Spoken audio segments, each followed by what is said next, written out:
Action. Welcome back to my tutorial.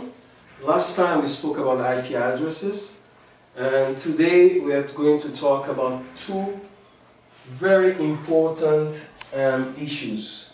The first thing that we are going to talk about is going to be the DNS server. And then we'll talk about the default gateway. Alright, this is what we are going to discuss today. It is very important to understand these two particular entities. Now, in the world of IT, computers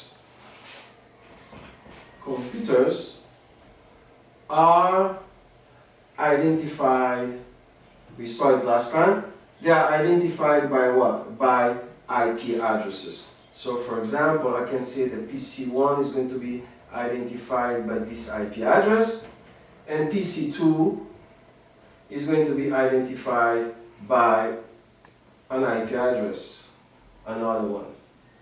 And we saw that the first three octets are part of the net ID. And in this case, the host ID for PC1 will be 1 and for PC2 will be 2. So in the world of networking, computers are identified by IP address. But we, the humans, in our world, we identify people by what? By their name. Someone can be John, a lady can be Mary, and that's basically the difference between the humans compared to the computers. We use names. I'm Ivan. My colleague has also a specific name, and this is basically different. Now,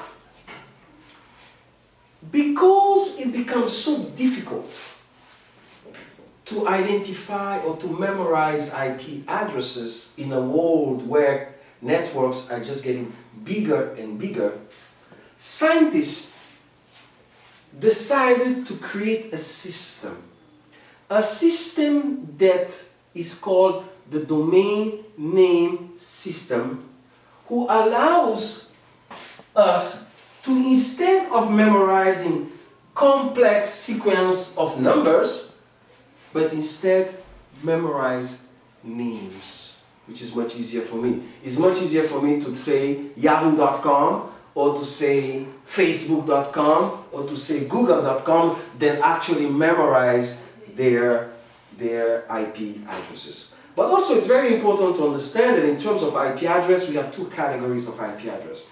We have what is called private IP address, which is basically the IP address that you, the network administrator or the technician, decide randomly to put into your machines, part of your local area network, compared to public IP address, which are provided by your ISP, which is required for a computer to be connected to the internet backbone. So what happens now is that, an example, in the internet, let's look at the internet cloud, we have few machines, few servers that we all know. There are hundreds of them. Yahoo.com is a name associated to one of the servers. Google.com, it's another name associated to another server. Facebook.com is another name associated with a server. Now, these names are called, technically we call them domain names. Domain names. So, to be connected directly to the internet backbone, these machines must have what we call a domain name. And each domain name has its own IP. And that IP associated with that domain name is called a public IP. So, a private IP is an IP, for example, if I build a network inside my house, my computers, I decide to randomly put an IP address in those machines, those IP are called private IP address because it's just part of my local network. But no one from outside my network will be able to actually access any of these machines in my network. But when an IP address is public, meaning what? Meaning that it is associated to a domain name and it's pingable from anywhere in the world, we say that that IP address is a public IP address. So let's have that clear. Now, let's imagine a world where we do not have a DNS server. It means that we need to walk with a big book on our arms, and every time we want to access a web page, we need to go like this, and look for the IP address, and then put the IP address on our web browser and connect to the server. And you can see it's almost impossible. It's almost impossible to be memorizing the IP address for Google, for Facebook, for Yahoo, for anything. I mean, imagine the quantity of memorization. It's like walking on the street with a big phone book, and every time you want to connect to the internet, you need to locate the address. To avoid that, scientists decide to create a system called the DNS system. And the machine that provides a particular service, we call it the DNS server. So what is a DNS server? A DNS server is basically a service that allows you to put in your machine, instead of putting the public IP address, you put the domain name, and the DNS server will resolve it for you. It means what? The DNS server will look at his database and see what IP address matches that particular domain name. So a DNS server is a server that resolves domain name into IP address. It works like a phone book. If you want to find the phone number of someone, you're not going to go look for the number. You are looking first for the name of the person, and then you're looking at what phone number is associated with that name. And that's exactly how the DNS server works. Now, if your DNS server is not configured properly in your machine, you will be able to connect to the internet, but you will not be able to open any web page. Let's be clear on that. The DNS is very important because it is the DNS server that allows you to actually find the IP address, the location of the particular domain name. So let's look at how the DNS server works. So first of all, step number one. The computer looks at first we type the name of the domain in our browser. Let's say, for example, I want to get to Yahoo. So I'm going to type yahoo.com. This is what? This is a domain name. Then the computer that I am using to connect to the internet will look into his cache memory to see if it finds in this cache memory the IP address that matches yahoo.com. If it does not find it, it sends this request to a server, another server located at the ISP called the resolver server.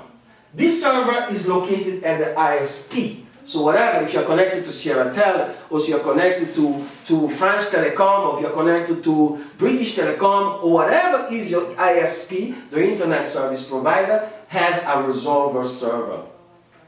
The resolver server is going to try to do what?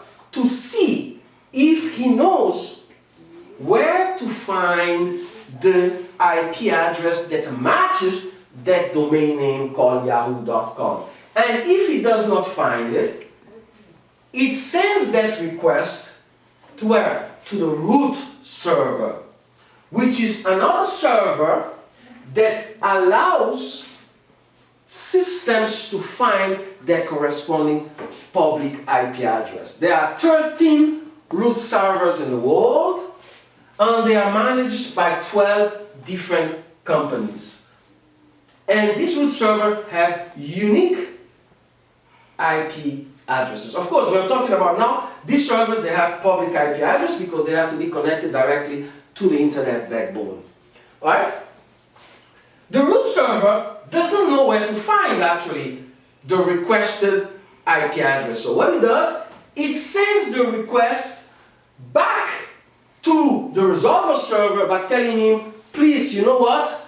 Talk to the TLD server, which is another server, okay? Which is another server, which is the top level domain server, okay? That knows where to find the .com and the .org or the .net extension. But the only thing that the top level domain server will do is to go back to the resolver server and tell him where to find what is called the authoritative server, which is the server that will be able to find what is the public IP that matches that specific domain.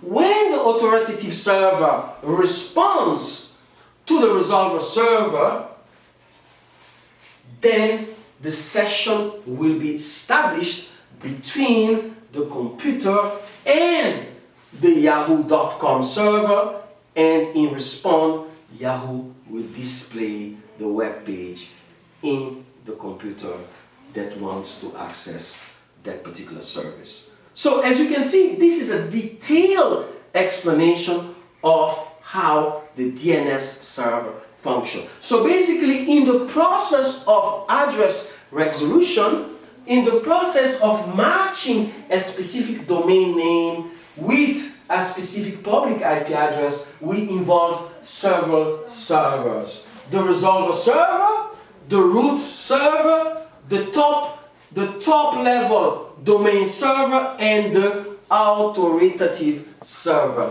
All this happen almost very fast depending on your interconnectivity speed and what cable you have at the physical layer. You know what I mean? It happened so fast that we think it happened instantaneously.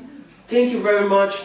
This is the description of the DNS server process. So what is important for you as a student to know is that the DNS server is a server that what? That matches domain names to their specific IP addresses. Thank you very much, and this is the session on the DNS server.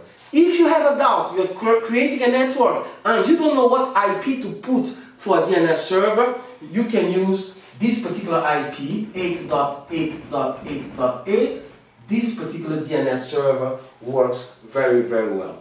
Thank you very much, and let's talk later about the default gateway.